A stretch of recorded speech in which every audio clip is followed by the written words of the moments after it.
Hello mga coin lovers. Okay lang ba sa tingin niyo, okay lang ba?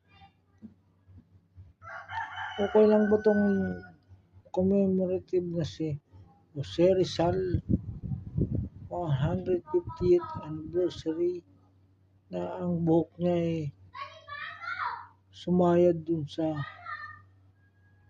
pangalan ng Pilipinas sa letter N tsaka A.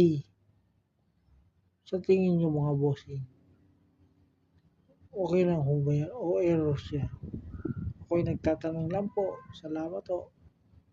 Para hindi naman po, para at least nalalaman po natin lahat-lahat ang mga